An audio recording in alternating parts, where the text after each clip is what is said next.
Rapture becomes her. Chapter 23. Within minutes, the next morning of a windmere servant departing from Monk's Abbey, Lamb relayed the news to Barnabas that Simon had sent a note to Matthew. Lamb would have given much for a glimpse of the contents of that note. Barnabas expressed a similar thought. I wonder what was so important that Simon felt the need to write his brother. Barnabas must, sipping from the cup of coffee Lamb had brought with him. Despite the early hour, a pink and gold dawn was just spilling over the horizon. Barnabas was already up and garbed for the day. He preferred mornings, but his wife, a private smile curved his lips. His bride was still sweetly asleep after a night of passionate lovemaking. Lamb shrugged at Barnabas and offered reinforcements. The possibility has always existed that we have fallen into a nest of snakes and that more than one brother is involved. Barnabas nodded. Knowing the size of the smuggling operation, it wasn't inconceivable that more than just Simon was behind the Noel's gain. It was even possible that all three brothers were filling their purses with gains from the smuggling. Their fortunes were reputed to be large. Had that largeness come from contraband? A discussion followed that left them no wiser. Setting down his empty cup, Barnabas said, Enough.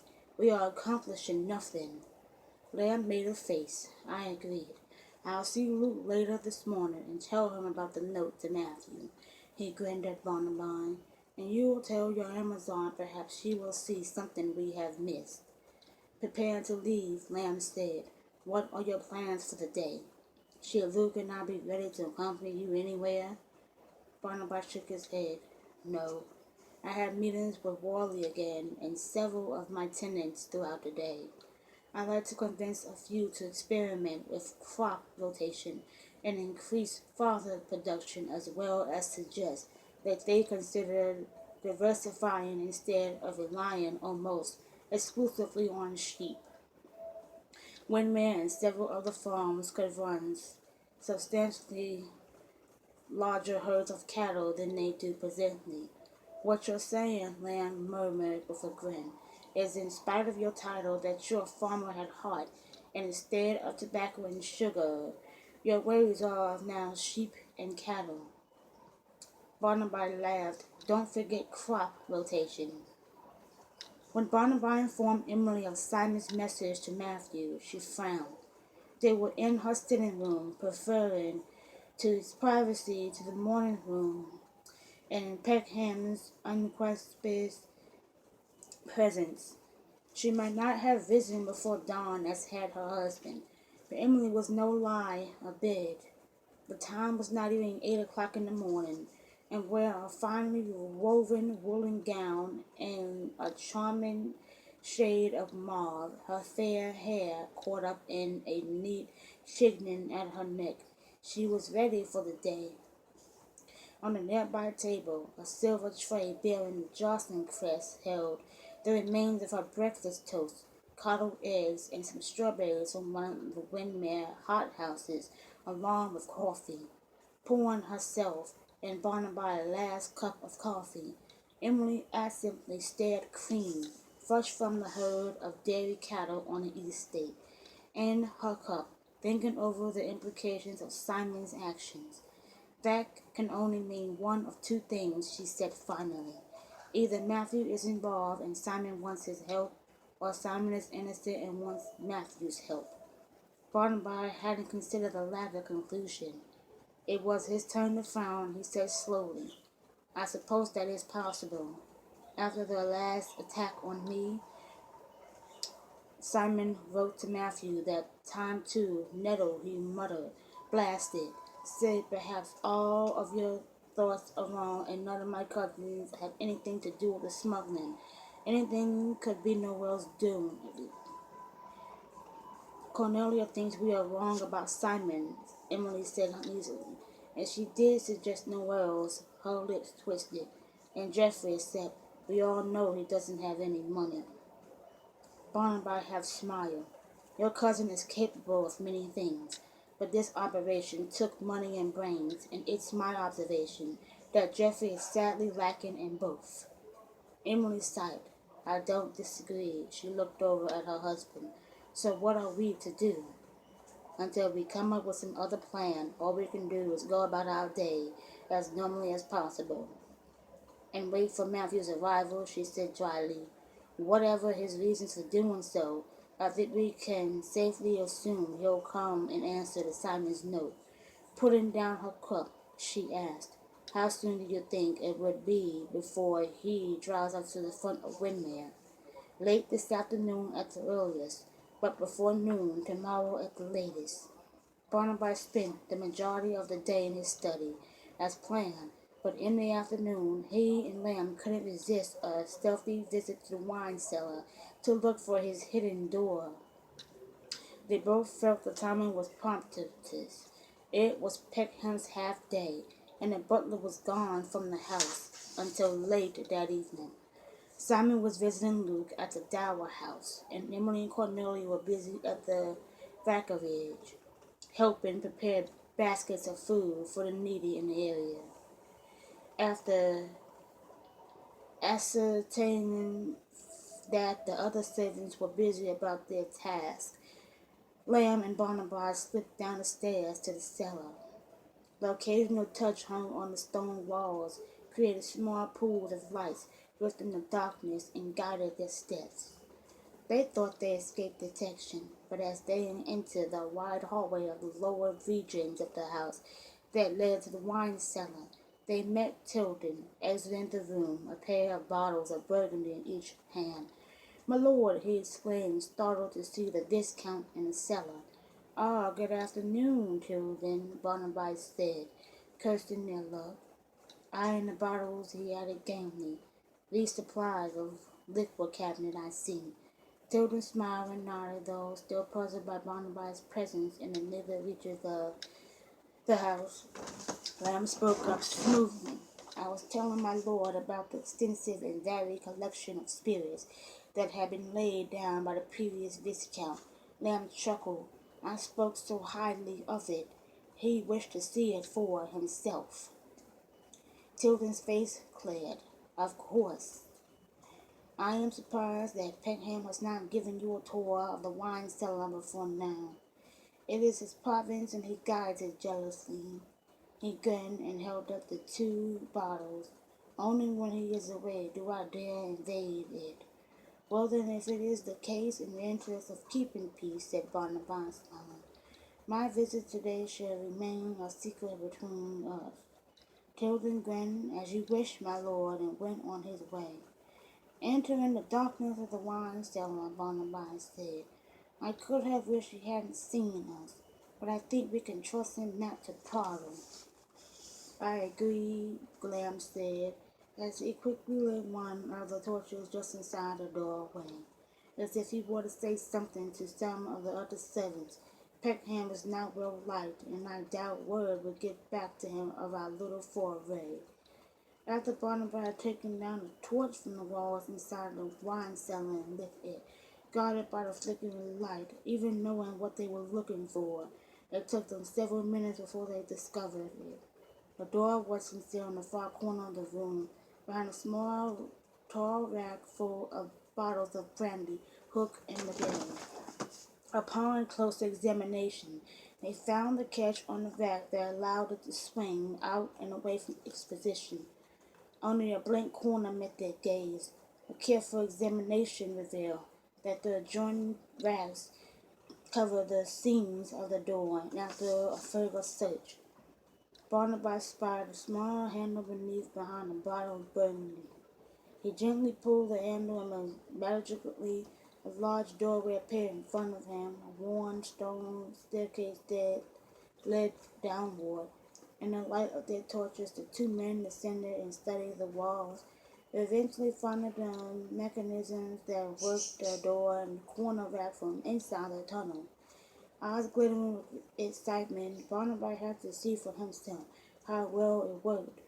Leaving Barnabas behind, grumbling, Lamb stepped back into the wine cellar. A with Barnaby standing on the chair, Lamb's watching. Barnaby pulled the lever on the wall and the door slid shut. A moment later, the corner rack swung smoothly, silently back into place, leaving Lamb staring at a rack full of bottles of spirits. A moment later, the movements were reversed and Barnaby reappeared. So now we know, Barnaby said as he stepped into the wine cellar, how Peckham disappeared. He glanced back at the doorway. By Jove, but I'd like to do more exploring, actually the following the tunnel to the other end. You need your wife for that, Lamb said dryly. She said that there are other tunnels, but only one leads to the old barn. The last thing we need is to get lost and suffer the humiliation of being rescued by your wife. Barnaby winced, but continued to look longingly at the beckoning doorway. Almost to himself, he said, I'll wager the tunnel Peckham is using is well marked and that we could follow it with no trouble. No doubt, but do you want to face the reef of the old Amazon?